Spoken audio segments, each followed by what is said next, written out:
Welcome to the podcast where you get to listen it on Mel and Nya's captivating casual conversations. Let's listen and hear what the convo is giving today.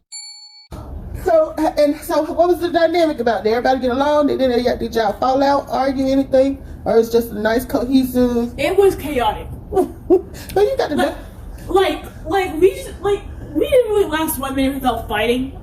Oh, and what I'm thinking about it, the pool is open. I saw where an email came Saturday. Yes. It said the pool is now open. So That's go. fine. Okay, so go on with the chaos.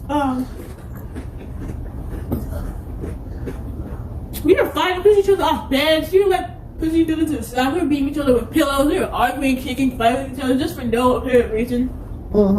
Just to be goofy We teenagers. were just walling out on each other, stealing each other's phones, snacks, and also me beating them because I had coffee. Oh God. It was next time I had never let them have coffee ever again because they stayed up till when I woke up they were still awake and it was around 7. Yeah, that's why I said we were in the grocery store. I said, frappuccinos in there, and then they trust the hell. So I saw the Arizona tea, and then some monster drinks. I'm like, y'all put them monsters back because y'all gonna be monsters without them. You don't need no more energy. That was the worst mistake ever, but yeah, it's just pretty much us watching memes and videos, fighting, and then playing games. That was about it. Okay. But And how'd it go with Granny? I took good care of her.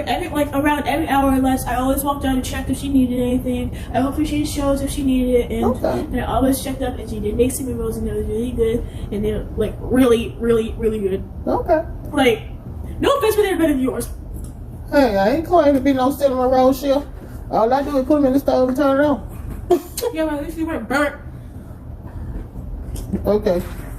Like I said, I ain't claiming to be no doggone cinnamon roll chef.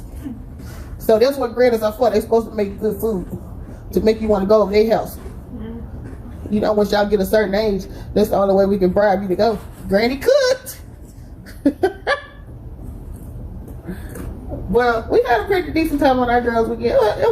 It wasn't chaotic, but what I figured out is, your TTs are already 50. I'm about to be 50.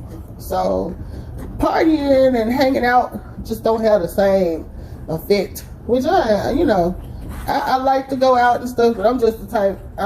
Once we're there for a couple of hours and I had fun, I'm like, okay, I'm ready to go home. But I don't like being a party pooper, so that's why a lot of times if I go out with my friends, I'll drive my own car, and that way, if they want to stay on, they can and go home. But usually we all end up leaving together. But it was kind of cool. We went to that New Blake Wall Street. Like I said, it's kind of like a flea market. That's where I got you your shades and stuff. And it was sort of really nice. I'm going to show you the pictures. Then I can't think of the restaurant we went out to for lunch, but it was decent. And then this was Saturday. I got there so late Friday, we didn't really do anything. And then Saturday night, we went out to like a little bar/club. And usually, it was cool. But usually they didn't have a dance floor, so I didn't get a chance to get up and dance. And then usually I go up in the DJ booth and mess with the DJ and request a song and have them to shout out my friends. I just wasn't feeling like doing all that. I was like, I'm getting old. And then when it got to be 11:30, I was watching the clock. Like, okay, all right, y'all ready to go?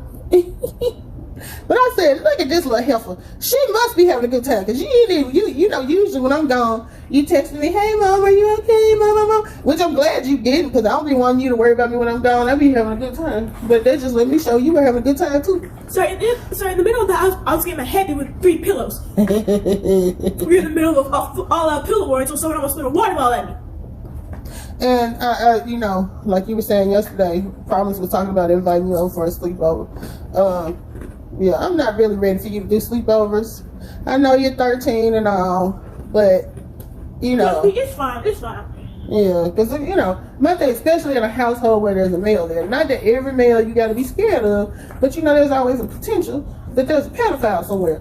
And because I don't have a scanner in my brain to let me know he's good, I can't take that 50-50 chance. That's all right if you go hang out, but I feel like if I let you go somewhere and stay for a couple of days, I don't know what's going on that night, or in the daytime for that matter. And like I said, I'm not saying that any of your friends are pedophiles, but there's always a chance that there's a brother or an uncle or a dad or something, so I just don't feel comfortable with you spending the night yet. Maybe when you get a little older. Don't worry, it's fine. I don't really trust him either. Yeah, and personally, I don't like that because, granted, Poppy didn't let us spend the night. I never spent the night with anybody except my cousin, and that was Poppy's sister. So, you know, TT Ginger now. So that's just how I was raised anyway. So I'm still old school when it comes to it. But I'm glad y'all had a good weekend. Thanks for tuning in. See ya for the next captivating Casual Queen and Princess convo.